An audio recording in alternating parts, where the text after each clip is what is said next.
હવે આને કોણ સમજાવે કે આવા તો બબે 3 પેકેટ રોજ ના ઉલાળી જઈએ છે અમે, અને ફ્રૂટ પણ હારે.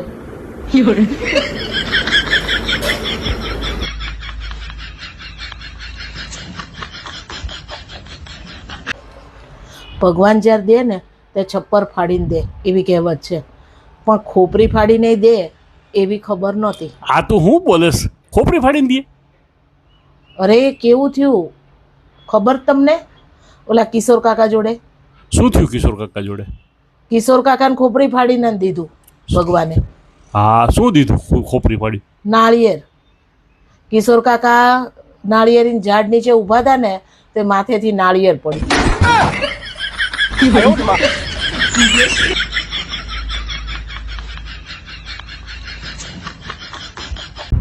હાલે જોતો આ શું છે?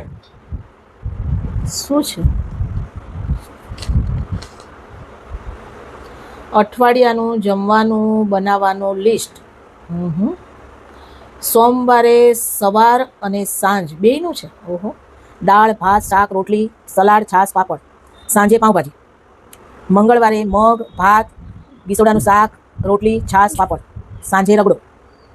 બુધવારે દૂધી ચણાની દાળનું શાક, છાશ, પાપડ, રોટલી, ભાત, સલાડ અને છાશ. અને સાંજે ભાખરી અને શાક. ઓહો. ગુરુવારે શેનું શાક છે? ટિંડોરાનું શાક, સફેદ ચોળી, ભાત, રોટલી, છાશ, પાપડ. અને સાંજે ઢોસા, મારા ફેવરેટ.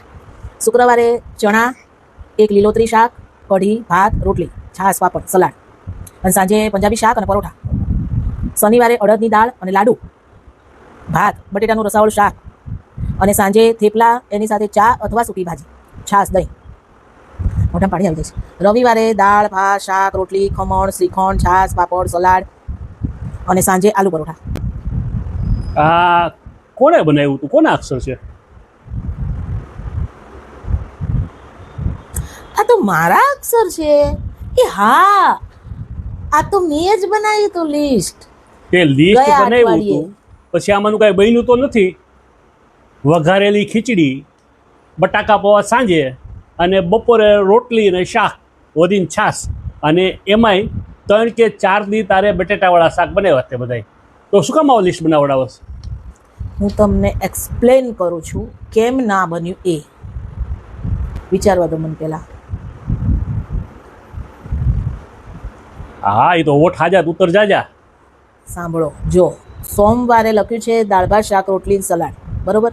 પણ સોમવારે એવું થયું હતું કે શાકમાં કંઈ હતું નહીં, એટલે મેં બટેટાનું શાક કરી નાખ્યું. અને સાંજે પાઉંભાજી હતી, પણ અત્યારે ઉનાળો છે ને, ઉનાળામાં પાઉંભાજીના શાક આવે જ નહીં, એટલે મેં પછી બટેટા ડુંગળી પડ્યા હતા ને તો વઘારેલી ખીચડી કરી નાખી, બરોબર. મંગળવાર લખ્યું છે મગ, ભાત, શાક, રોટલી, છાશ, પાપડ. પણ મંગળવારે એવું થયું કે બરણી ખોલીને તો મગ જ નહોતા અંદર, અને ચપટીક પડ્યા હતા ને એમાં ધનેડા પડી ગયા હતા.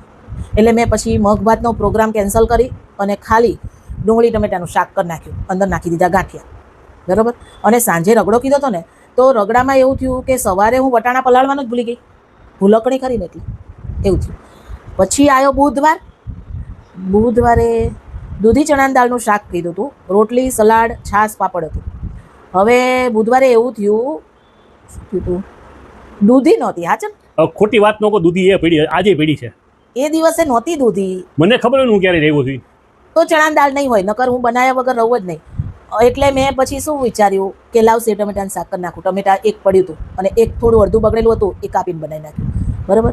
અને સાંજે ભાખરીનું શાક કીધું હતું ને, પણ એમાં એવું હતું ઉનાળાનું શાક આવે નહીં બહુ લીલોતરી, એટલે મેં પછી ચાન ભાખરી કરી નાખી. ભાખરી તો બનાવી હતી ને, યાદ કરો.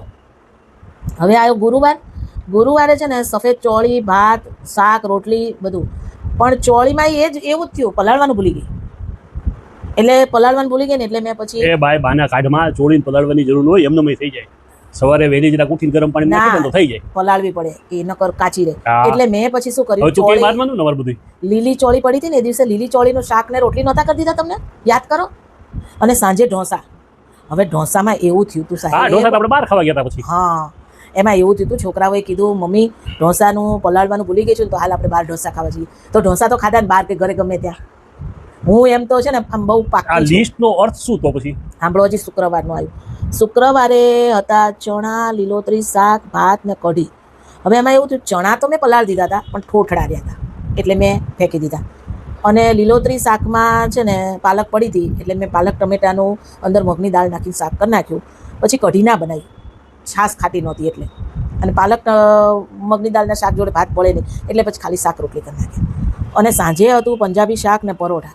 આવી ગરમીમાં પંજાબી શાક ખવાય એટલે મેં સાદા પૌવા બટેટા કર્યા. આ લિસ્ટ કોણે બનાવ્યું હતું? સાંભળો, હજી શનિવારે અડદની દાળ ને લાડુ એ તો મેં બનાવ્યા નહોતા. લાડુ તો બનાવ્યા હતા. શું લાડુ બનાવ્યા હતા? બહારથી લેવા હતા લાડુ? ખાધા હતા આપણે ખાલી? હા, તો ખાધા તો મેં જ હતા ને. હા, તે ખાધા. અને અડદની દાળ ને ભાત બનાવ્યા હતા.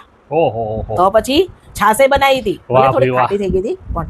અને સાંજે સૂકી ભાજીને થેપલા લખ્યું છે તે સવારે અડદની દાળ ખાધી હોય પછી સાંજે બટેટા ખવાય, ગેસ ના થઈ જાય એટલે મેં પછી વઘારેલી ખીચડી કરી નાખી, હળવું નરવું. અને રવિવારે આમાં લખ્યું હતું દાળ ભાત શાક રોટલી ખમણ શ્રીખંડ છાશ પાપડ સલાડ આ બધુંય. હવે રવિવારે સવારે ચામાં ભાખરી ખાધી હોય પછી બપોરે આ બધા ખાવાની કોઈને જગ્યા હોય એટલે મેં 5 કિલોનું તરબૂચ લઈ આવી હતી ને સમાર્યું હતું એટલે પછી આ બધું નહોતું બનાવ્યું. અને સાંજે લખ્યું હતું આલુ પરોઠા. રવિવારે ભાઈ હું શું કરવા આલુ પરોઠા બનાવું? રવિવારે ઘરે રજા હોય, કોઈ રસોડામાં ઘરે નહીં રવિવારે. તમારી રજા તો અમારે નહીં રજા. આ બરાબર. લિસ્ટ કોણે બનાવ્યું? આ મારો પ્રશ્ન હજી એની ઊભો છે. આ લિસ્ટ કોણે બનાવ્યું તી કે હવે?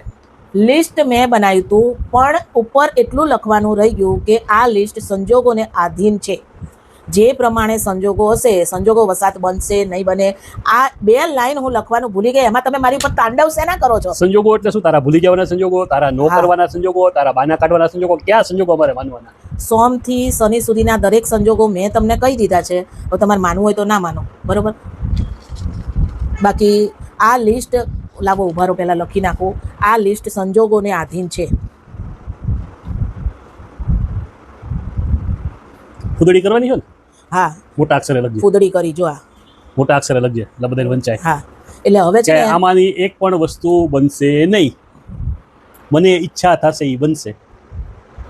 બરોબર. એટલે હવે આ લિસ્ટ જોઈ અને બહુ દુઃખી ના થતા. હાલો ફાડી જ નાખો, લિસ્ટ જ ફાડી નાખો.